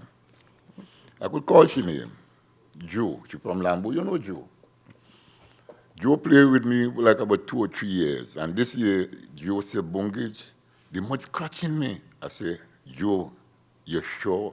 He said, Bungage, I tell you, the mud scratching his skin, scratching me. I said, I go on, babe. About 2 or 3 days after, I said, Joe, what really going on? You're pregnant? She was pregnant. No. Mud is antidote, pregnant women eat mud, Yes. Clay. I ain't talking about the clay. I'm mixing up all your mud talk. Yeah. Clay, I know about clay, right? So it's a good pregnancy test as long as... Yes, I would say no, serious. Yeah, I said, you're sure? She said, yeah, Bungage, thing scratching me. I said, go on, babe. And that's the only person since I played mass said the mud ever affect their skin. But she was pregnant. You think the mud band's getting more popular, increasing in numbers or decreasing? Well, Debbie, let me tell you something. Since I leave the mud mass, right? One day I came in town and I was by the cinema. And some of them boys was playing mud mass. And they keep taking the mud and throw it all out of the band, right? So I called the man who in charge. I say, tell your men, control your men and them. Please, I'm begging you. I say, I start this, control your men and them. He said, Bungage, if you can't, if you're like we're going on, go home. I never go back into all them man, band, you see, talk, thing, I never see them, Really? I never. I just be home. Only Ashwin, you had to go by Mr. His place and clean up the house with the nasty, the building of the nasty, every Ashwin. But I just stay home. I can never see them. It changed from what you started. Completely. Yeah, I see. Completely. Well, I think we could start with the questions at this point. Wait, before the question, I want to talk one thing about, before I started to play mud mass, I play nice mass, right? I play with Plinky, right? The same year I played with Plinky, I was just about 14 years, 15, I was just leaving school. That might be about the 60s. And Ben, Mr. Lyons, he played Helena Troy with the Trojan horse, right? And all over crack up with this one. George explained something. When he coming down, we was coming across. You remember that, George? We all talk about that? We was coming across. I was with Plinky. When you had a chariot, a live horse, and a big wooden horse. When they reached Junction Park, Plinky win, not Plinky, Plinky win and we come second. The Ashwins, they went in by Manning, one of them from shopping town, and they drinking the liquors. The pan man, Patrick and all and them. You know, them liquor people had a little booth where you used to go in the back and drink and thing. So why is he in the back drinking and thing? Abanda Mosi, let me call no name. Abanda Mosi man call me. I think I should call you. Where's this boy's place? I called it the name. You see, Mr. Manning, Mr. Lyons here. He said, yeah, look them in the back there. So you go on in the back. He said, Mr. Lyons, let me tell you something. Because after we done the competition, the horse dead, because the old horse. He said, you see that dead horse you have down to a park there? Try go and move it for me, please, before I carry you to court. The horse dead, but you wouldn't bundle it. So all you have to go down and... You have to move the horse. Yeah, It's that two Banamosi in Tobago them days. Mr. Sinclair and a fellow named B. And for the benefit of the audience, what is Bandamusi? Banamosi is, they used to wear khaki. It has something to protect dumb animals. Because like if they see you with a boat long time, they used to tell you let it go, right? And like they are treating dogs and all them kind of things, they could carry to court, right? We used to call them, might have a different name for it, but we know it as Bandamosi. But right? You know, as you're talking about the various mass bands, as a child, my big recollection was going all the way down to Shaw Park. Inside the almond trees. Yes. People. Yes. And the bands, Daroni and all them guys. That is true. Boom. We had so many bands. The picture George showed you there, right? We bring the band from up by way up there, Government Road, Color Hall up there. That was the piece of the Seminole Indian. Wow. I grow my hair, right? I get you see that my real hair there, and cut off this piece here, and press it, right? Press it. And press it. And the shoe I had on my foot was made out of goat skin. What? Goat skin, right? That was the piece of the Seminole. And Debbie, if you see fruits, we go President House. Well, that was real, eh? Well, I don't know if they have it anymore because I hear all want to break it down. We had orange, all kind of food. That thing, and we cook all kind of goat, all kind of things. The piece of the Seminole. That was one. After that year, I think I stopped because I was young then these days. When you see me in that picture there, I just about 16 years old, 15, 16 years old. But the way the picture take, I was bigger than Talbot, but you see, I was lower down the hill. Right. And according to the camera, Talbot looked bigger than me. Right. That's why people feel was you. The fork with the two tines in the middle takeout, that was Abyssinia. Yeah, I have been offering, I still have a standing offer. I think I need to move it up from the current $10,000 to $20,000 for anybody who have a picture of Abyssinia. But everybody who know about Abyssinia have been telling me that you wouldn't get a picture of Abyssinia because there's no photographer brave enough to sit around so long as to say you're taking a picture of Abyssinia. I was talking to a devil, somebody who plays devil nowadays, and what Deborah said, I want to echo, that they play devil now and it is menacing, right? Abyssinia was downright scary, right? Downright scary. The difference between menacing and scary. Well, a fella playing devil there and I want him to dirty my clothes.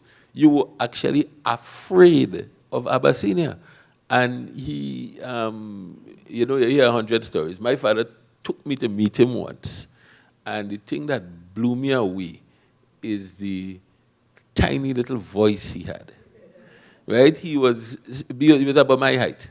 Tall guy, athletic. And that is one of the issues we had with, people who try to play him in Carnival. But my father took me to meet him at Government House Road. I don't know why my father thought that to be necessary. He probably planned when I go home to tell me he's going to carry me back and if I don't take my medicine or something. And squeaky, hello, Mr. Leacock. Squeaky little voice that Abyssinia had, totally different. So what you used to do when you're ready to play the mass, you used to take out the false teeth and get Roku and take the whole gum. So when you see he open his mouth, it's like if fire was coming out from inside it. Red. And the thing Mr. Boris described, he used to use a real fork sometime and cut out the two pieces in the center And when you reach by me sometime, the police used to come and take it away from him. And sometimes he didn't end up with a fork, he ended up with a piece of stick. And a boy who used to go to boys' school with me, used to beat pan with him, Rupert Beach, right? You had to get a pack. If you ain't get that, you ain't beating pan with you. But Rupert used to say when he come in school as in the morning, he said, but Abyssinia great, you know. When we go for the money, Abyssinia in the dark, Abyssinia taking out all the silvers and leave the cover for we. My sister used to work right at Works Department, right down the hill, where it used to be then, facing places like the Tobago Pharmacy. And when you see Abyssinia, if you used to see them women, I think a woman had a break foot or something already, running from Abyssinia and jumping over desks, screaming, was real backward, and the word coming down long time that Abyssinia, wherever he was. So people start to scatter early. It had to be, there was some kind of early form of GPS as well.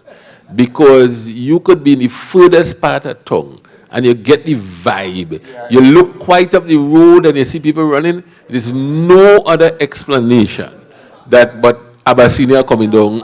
You know? When he had stopped playing mass, he had a cooperative place just a little lower down by here. I used to be there, right? So one day somebody come in and started to beat up and I said, well, stop that for me, please. Stop that. Let's stop. Because anytime you start with that panel, it's kind of like you used to get kind of delirious, right? So they stop. So I said, because me and you that kind of far away family. I said, Abby boy, why you stop playing? Why you don't start back to play the mass? Everybody will look for you in town. He said, Tom, James, our father named James. He said, James, let me tell you something. If I come back to play mass again, let me tell you what I want. I said, yeah, tell me what you want. He said, I want a young lady with me, right? And she must have milk and she breast. So when I start to dingo lane tongue, I go in and milk had to come out from your breast. I used to know the rest. Phil Smith said that when he was going to Bishop's High School in June, choose any month. Interestingly, in those times, big people would get up on the bus for students to sit, especially students of Bishop's High School. Education was so valued that big people say, let the school children sit down and rest. They have to study their thing. So a bunch of Bishop's High School students going to the bus and making use of this privilege. And Abyssinia comes into the bus. And if you remember those PTSD buses that had the metal thing at the back of the back seat, silver, some miserable, likely Bishop's High School students start off. Abyssinia wheel up in the bus. Everybody out of the bus. Big people, little children, Bishop's High School students who study, everybody out of the bus, including the driver. That'll start over. Because that the guy, he inhabited and really lived the character. You know, it seems as though practically all the time. Maybe one last thing. Anybody ever study Shadow last verse with Abyssinia? Right. You see Abyssinia coming down, right? You say he want to play, right? He can't get a drummer. I'm sure I might have exactly what Shadow said, but listen carefully. He say he can't get a drummer because he want to play, right? He can't get a thief because he had to go and look out after his grandfather cow. So he can't get a thief to thief the cow. Eh? But the best part about it, he can't even get a butcher to turn them to beef. Yeah. I just want to broaden the conversation a little bit about some of the people who historically mass. I sort of grew up in the triangle between Nancy's and Andrew Father, Campbell, and them fellas making mass. And an interesting part that we lost is this whole thing about research. Those guys went to the library. And when you went to the mass camp, it had books. When I go to the mass camp in my other job, I see anybody here could fire me. I seen pictures of people mass in Trinidad stick up on the wall.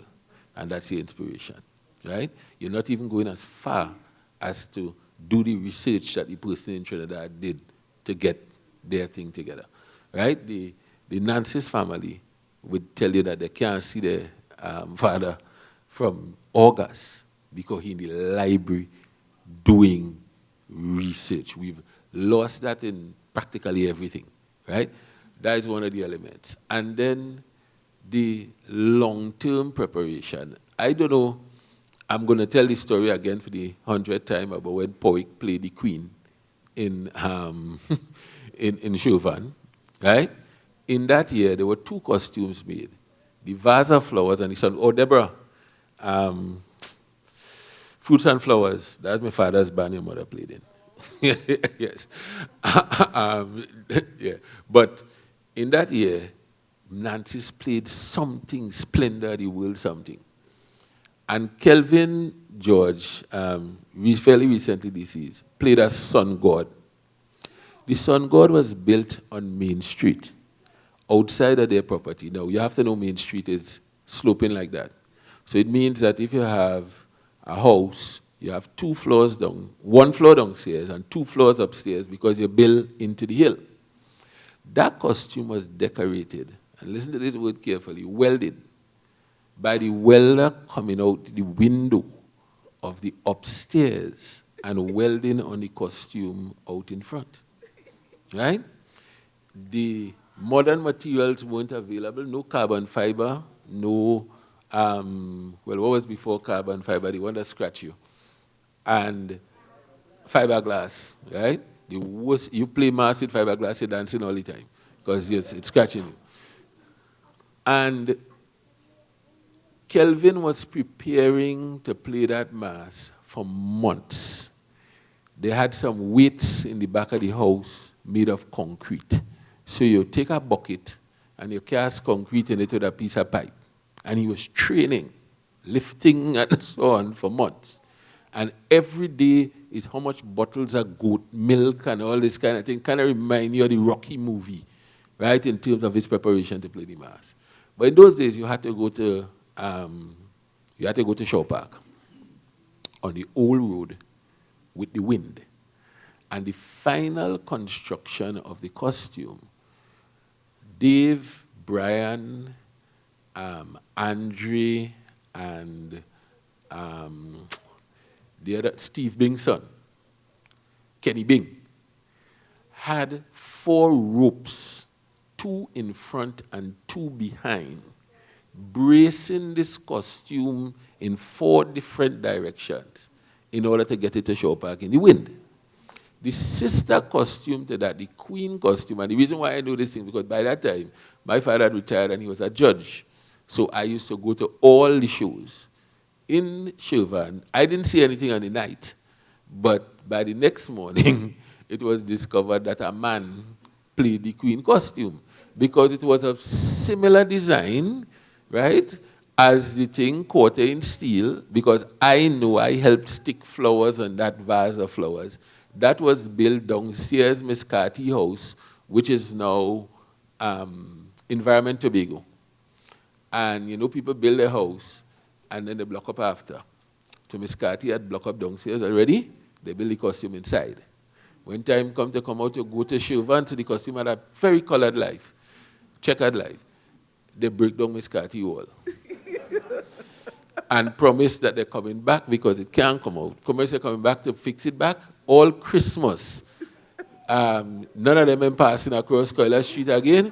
They're passing and go straight up Main Street. Right? Because they can't pass to explain to Miss Carty. But anyway, after the first round on stage, the Queen was tired and she couldn't carry it anymore. So George Miller, also known as Powick, father of Wendy Miller, who works in tourism, so go and tell she I say, jumped in the costume and went for the second spin around the stage with the costume. But the costume was built with a flap at the bottom to go in. Because again, in the same masking tradition, we didn't see the person. She went inside the costume from below. She could have had on ordinary clothes for all you know, and the costume thing. But he got enthusiastic, and he make a spin. And with the spin, the breeze, the flap raise up. And somebody see, you ever see the Miller family calf? Somebody see poet calf in the thing. So until he passed, I used to call him the queen, because he was the man that won Queen. Arthur Stewart was another character. Again, with the mass being played at Chauvin on the racetrack, everybody see Arthur walking bent over and talking about, his Bacchus use and so on and things. And I just laugh because I'm aware of the Bacchus use. Arthur played a chandelier. It didn't have LiPo batteries in those days. So it's a big battery, almost like a car battery, as part of this costume. And in Arthur's way of thinking, very similar to Bungage, there was no truck in Tobago that was capable enough to take the chandelier to Chauvin. So Arthur walked to Chauvin with the chandelier, participate in the competition, I think he won, and walked back to town with it, and wondering why he can't walk now. Right? That was the kind of the level of commitment that guys had to that. The last one I'm going to tell you is about Daroni. Daroni made a dragon costume one year. That was the same year when Calypso Rose played in Daroni band and Little Seven played on the road for them for Carnival. So, and I am known for following Carnival costumes all over the place. You remember Clorox used to come in a bottle, the one that used to leak the Clorox before you reach home. Daroni cut about 4 scales out of each Clorox bottle. So he started sort of, here. Started here, and he cut out a piece like that, and it comes to a point. Another piece like that, and it comes to a point. Then he layered them on a pants. So the first row went around like that. And then the second row went in between the first row and around like that. So by the time he's done, he's literally covered with scales. Now, my extended knowledge these days of transfer of air and all kind of thing, I now know that each of those pockets, right, in that particular costume would have been holding air that got extremely hot. Right? And Daroni with this costume up and down. The final judging point that they went to was by Republic Bank Uptown. And when Daroni come off the stage and they reach over by his water gate, he ripped off the costume and he threw down himself on the ground. He said, "Water!"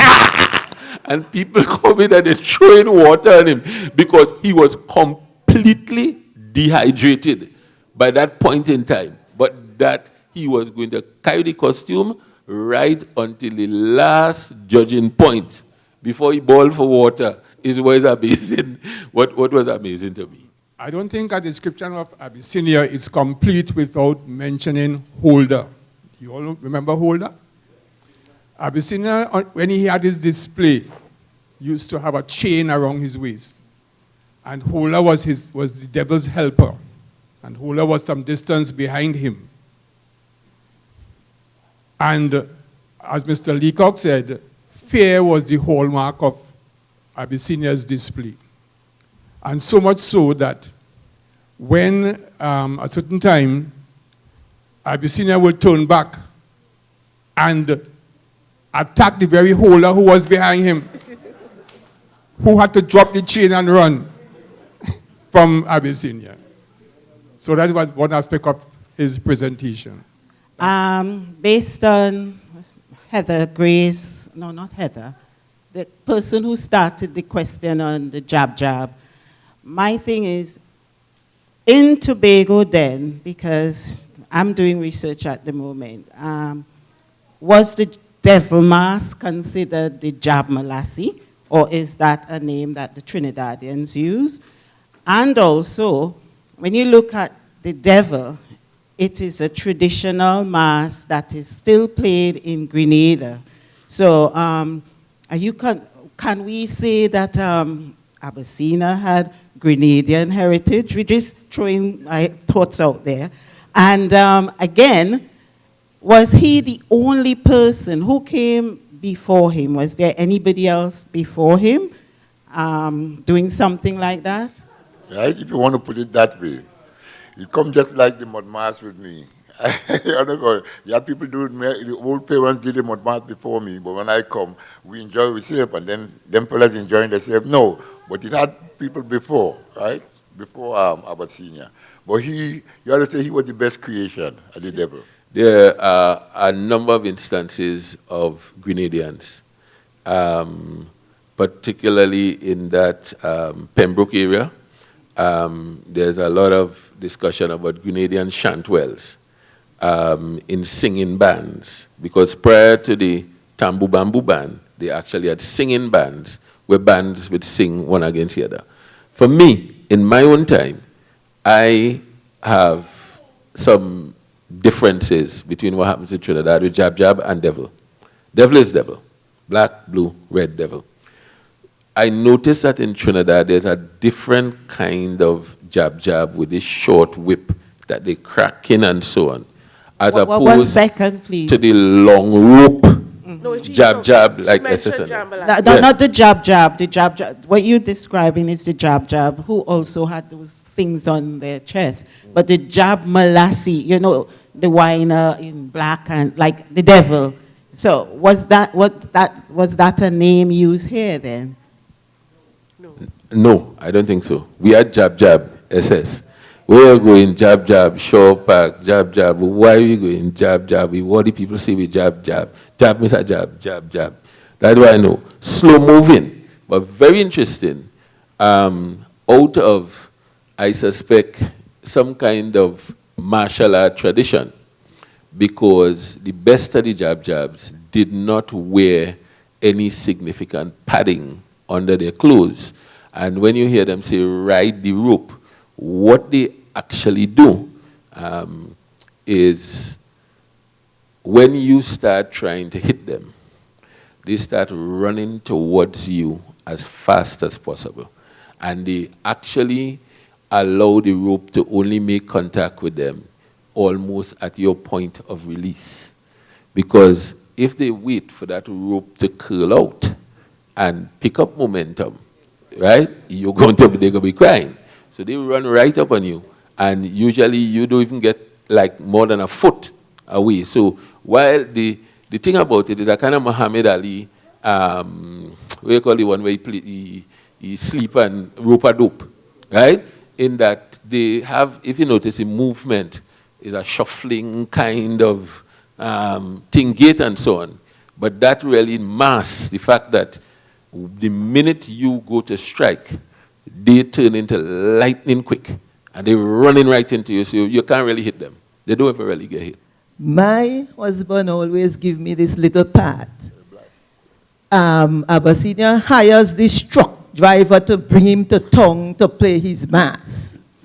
When they meet Bachelet, he say, they ask Abyssinia, you're not paying me? But you ever hear mass pay? Pay me! So Abyssinia, the driver had to turn around and pay Abyssinia. Nobody didn't talk about the wild Indians. They used to come from Leacock. And where I live, you used to hear them coming from quite up by the junction. So when I tell somebody that there's a Bungage, how you could hear them coming, I say, in the old days, they only listen to me carefully. It didn't have the amount of houses and all them kind of things. So if somebody coming from quite up, you would have no transport. You just hear them from a distance. That time we digging Benyam to make we soup for Carnival and thing, right? But the wild Indian was like this. When you see they used to have the money somewhere in the thing here, and then they shake up on the money, drop on the ground. You dare not dare pick it up, you know. There was something else here. And even the Jab Jab she talk about, sometimes the side from up by we and the side from Cologne down up on Windward side, they used to have clashing, fighting against one another with the same rope, right? You had a fella from Windward, he had a kind of false nose. So when he saying Jab Jab, he said, Jab Jab, and the other fella, he's supposed to answer, he said, Nob, Nob. Jab, jab, knob, knob. So you know this. Next question. Just listening to the discourse on Mass, and I'm really here to try to get some of the genesis, especially with respect to the question that the young lady asked about Jab Molassie and the devil and the difference Trinidad and Tobago. My question really is, it sounds as though a lot of these things relate to mimicking the plantation owners. Maybe the jab diving and running away from the planters whip and then attacking them after and that kind of thing. Can any of you all give any insight in the relationship between that whole planter class separation into the mass that we play and the mimicking and the attacks on that particular, part of the colonization? I can only speculate on one part, and that has to do with the number of elements of mass that we have that are language related. So the jab had a language. Peregrinade, which we didn't really have in Tobago, have a language. The speech band has a language. The rubber has a language. Everybody has a language. And it's reasonable, in my view, to speculate that because of the challenge of learning a new language when you were brought here, language and proficiency at language was felt to be an important skill to have. Deborah is gone, and I wanted to point out one of the things that she said is so very correct about not seeing adults involved with the speech band. One of the best set of people in the whole world, primary school teachers. And one of the most destructive people in the whole world are also primary school teachers. Because a lot of what we hear in the speech band, what we see in the sailor dance and all of that, is really a watered down version that primary school children could learn it. Right? And that's what you're kind of missing. Because I remember hearing a fellow, I think his name was Prescott, making a speech, and it was about Hitler, Mussolini in Africa, when Haile Selassie went to the United Nations and warned them about this terrible thing that was going to happen in Africa, and that they should united, and the United Nations didn't bother with him, and then Mussolini had taken over the where is that now? Was currently Tunisia and all these places, and they went to, and was those kind of speeches. So the speech band ran a particular gamut. The sailor dance, if you look at the classic fancy sailors of old, we have a gentleman plays with us, and by the time you play the right music, and he does his fire stoking, when he slides forward and drop and roll and end up back on his feet again, right? You don't even know what is the sequence of movements, but it's absolutely so smooth. But we have this thing where you're thinking your knee, so on and so on, and once you do that, people think you're sailor dance. When it's truth and in fact, a lot of what has been retained are broken down versions for school children, rather than, what they think. Yeah. I want to mention one thing where I find, I feel a lot of people don't know about the Moko Jumbi. I feel in my days, I will still see, although the Moko Jumbi in Trinidad now, we on top. But I feel, with my knowledge and the way I know, Moko Jumbi starting Tobago. We used to use the manjack fork stick. You see the fork stick from the manjack? And strap it onto your foot and get up there. But not was as tall as them fellas using now. Another follow me, right? But I know the Moko Jumbi, and when that used to happen in Tobago, it wasn't happening in Trinidad, right? Because I was in Trinidad at 9 years old. The first time I went to Trinidad at 9 years old, and you see this fella coming up from King Street with Snow Kingdom. I think it was Lee Young or something so on. And George Bailey coming up with Kings Are Kings, right? When you see costume and robe run from here to all down the road there, and when you see Lee Young, all you see is spread as white Snow Kingdom. And I think that was the same year the man played the Man and the Penny, right? I think I see he too. And he died the next year after. So I get to realize when you don't put grease on your skin when you're playing mass, you're in trouble. He painted his skin and the pores couldn't be, just like I was telling you about the flower, right? And I think he died the next day, right? Yeah, he couldn't thing. But people want to know, people only want to know when I was playing mud, how we used to, the music. My music was the pan when we just start for the first 3-4 years. And then after, the Queen by a car, what was the name of the car? Kong had the music inside. We take over the 2 side door and the trunk. So it has speaker in each door and one in the trunk. And my mother used to be in the front seat with Kong driving. Right? After that, I buy a van 5222. Next day, the clutch burn. And then after, I used to do me like a gambling. So I went and I cleaned out them fellas in Red Spot at time. So I win a couple $1,000. I went and buy a generator. And I did just buy the truck. So the generator used to be on the truck with Baker playing. And that was some of my history.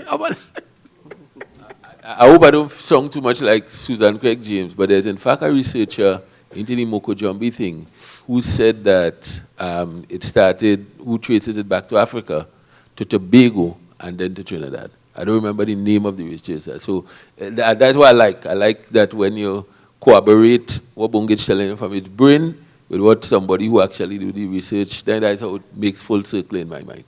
What inspired you, or what was the objective of doing the mud mass, or as you call it, the clay mass?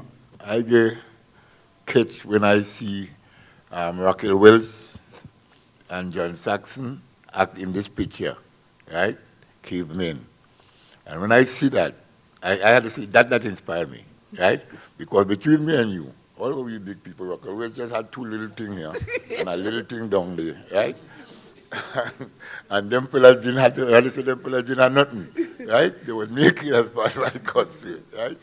And if you watch this picture with one of these favorite fellas, I think it's Shamsang Redemption, the prison picture. Remember when the fella who broke out from prison, he had a Raquel Wells picture hang up in the prison, and when the fella looking for him, he tunnel for 16 years, he tunnel and end up through some pipe and end up with all the fella money, right? And I always remember Raquel Wells in that picture. And I figured that inspired me, right? Because between me and you, between me and you, I will go a little further. When I tell them to put the brake, right? And some of them fellas went in them secondary school and get some young girls to play. It's when them fellas see them young girls like Raquel Welch, everybody want to play. Have a nice day. But a lot of show bands were inspired by movies. A lot of bands. I remember spending a long time too with my wife's family, Curlin Brooks. Right, we had an interesting time with Curlin Brooks out of Roxborough. Oh, I was wondering whether you ever... He was going to bring bands out of Roxborough. So, a Carnival Saturday, I was liming in James Park with Curlin, and Curlin came and started talking. Some miserable fella said, ask Curlin Brooks about a John Wayne movie. And the John Wayne movies, Curlin Brooks was the only human being I ever knew, that could give you all of the script of a movie, all of the lines.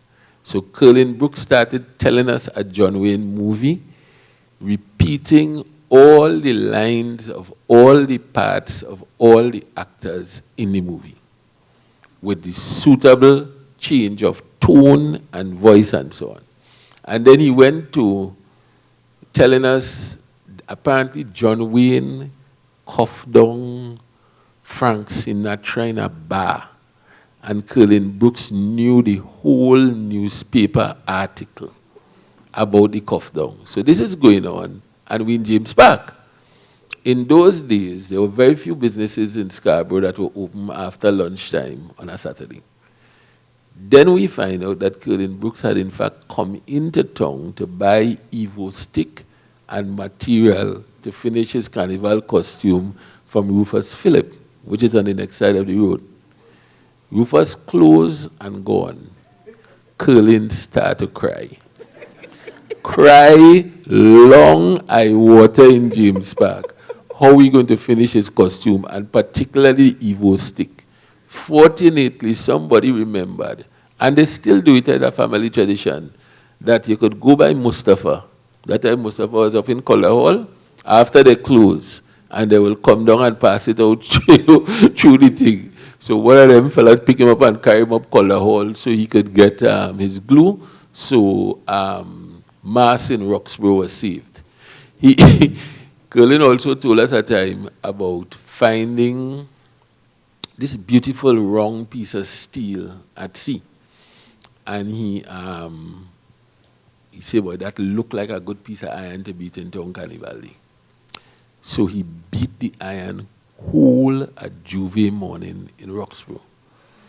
And then lunchtime, they go back in the Marcy camp, and they're looking for 3 stone to start a fire to cook some food. Curlin said he find that the steel wasn't sung the right tone. So if he use it to heat as the stone to put the fire, right? The heat will temper the steel and it might sound better when you go to beat in the evening.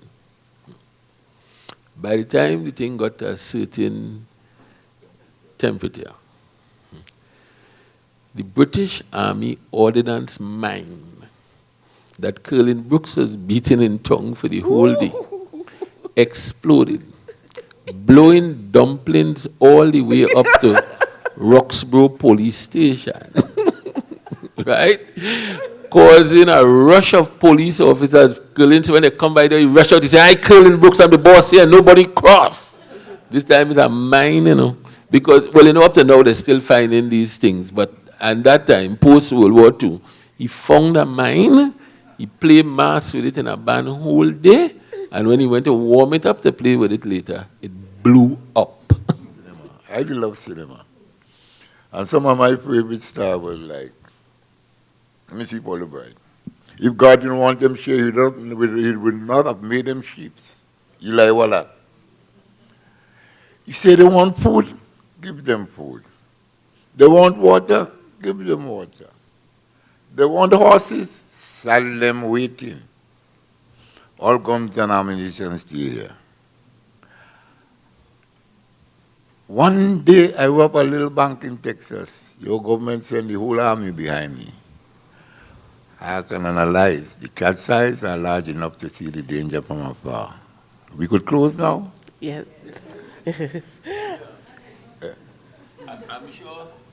I'm sure somebody want to ask, well, what I had to do with nowadays and today's Carnival. I'll see that I am the person who wear the seat. Let me say one interesting thing. Louis Lewis, who is the director of the tourism entity, see, there was on trouble on TV yesterday or something, said to me very early in the piece when he came here that he first subscribed to the notion that you should move Tobago's Carnival to another day so that it separates it from Trinidad Carnival.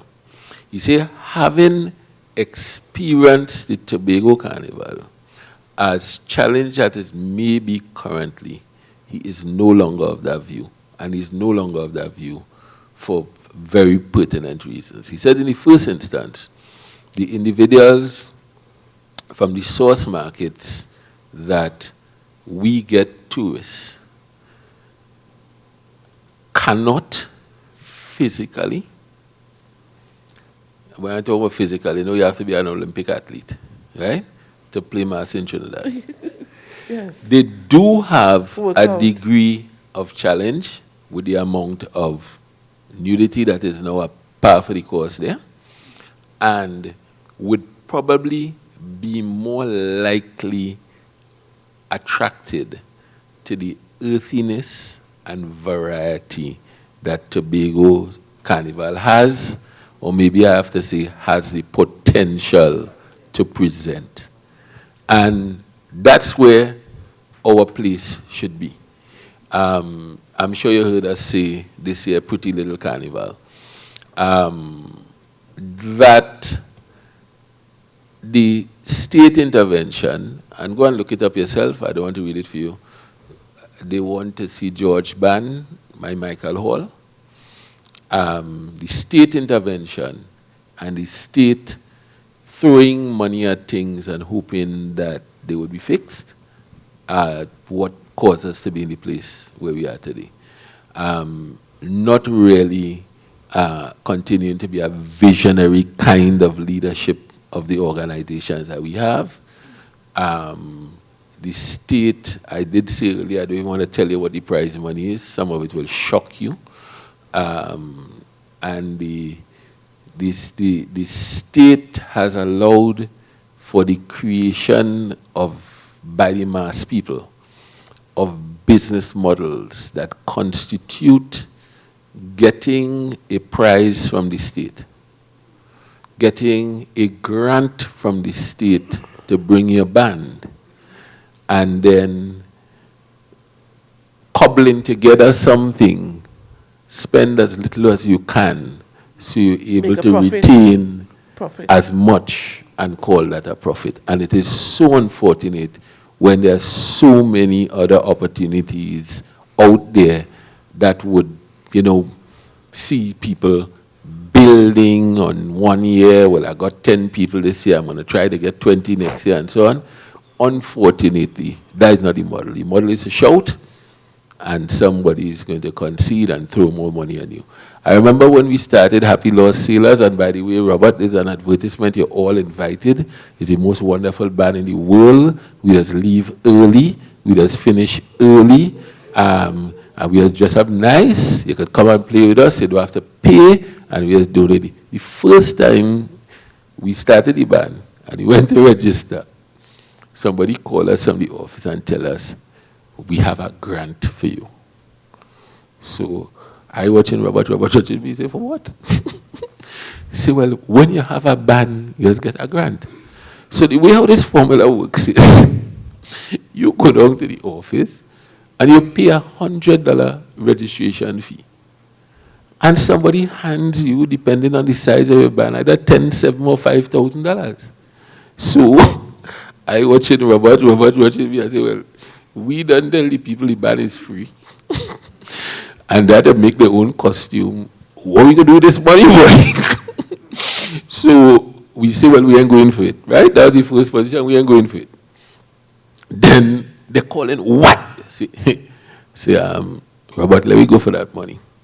Because if we don't go for it, somebody else will take it. So better we take it. So we went and we get the money. So, well, what are we doing with it? We say, well, we're not spending it till after Carnival. Because just in case they call it back and say, well, they want it back, we could just give them back, you know what I mean? So we didn't touch it till after Carnival, right? And then after Carnival, we do a lot of charitable things and so on with money, and we still have some sit down there waiting on the right charitable cause to come along or something of the sort. But I have had a telephone conversation, put on speaker, I call a band leader. Tell me something, why have you entered 3 bands in the category? She said, well, I have 2. And my dance group, we have 20 costumes. So all I'll do, I'll make 3 more. And if I could get 25 people to play, when they're done, I take back the costume because I can still have them for my dance group. And I'll get the grant and I'll get the prize money. That is the model with which we currently operate in. Right? And that we have the fortitude to see through it and allow for the growth of the telecruises and the Winchesters and those band leaders who have had an advancing kind of position. We're going to continue to be challenged. Thank you, Mr. Leacock, but we have... No, I have to tell you a piece more. One of the things that we have tried to do is to let people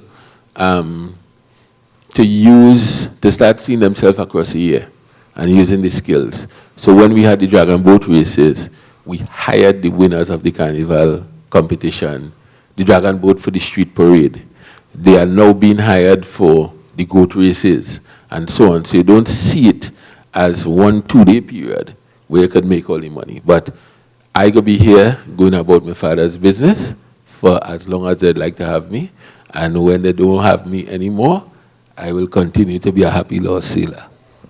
Good evening, everyone. Excuse me. I'm Gabrielle Fernandez, one of the librarians here at the Scarborough Library. It is my pleasure to deliver the vote of thanks on behalf of Tobago Writers Guild and Tobago Library Services. I'd like first to thank our presenters who so generously shared their knowledge, their memories, their recollections, their experiences. Thank you so much, Mr. George Leacock, Deborah Moore-Miggins, Cyrinus Bungage Thomas. Let's give them another round of applause, please. I'd like to thank the Scarborough Secondary School students for entertaining us with their spirited and athletic speech band performance. Miss Lorraine Burrs-Phillip, who opened proceedings with a word of prayer and who introduced our presenters this evening. Thank you, Miss Burrs-Phillip. Thank you to our host for this evening, Miss Heather Gray. I also extend gratitude to the media for helping us promote the event, in particular Radio Tambrin, 91.9 FM radio, TTT, and Tobago Channel 5. Thank you to New Lens Media for the sound system, videography this evening. Thank you to members of the Tobago Writers Guild and Library Services staff who contributed to the program. And, oh, I'm so sorry. Thank you to Information Division.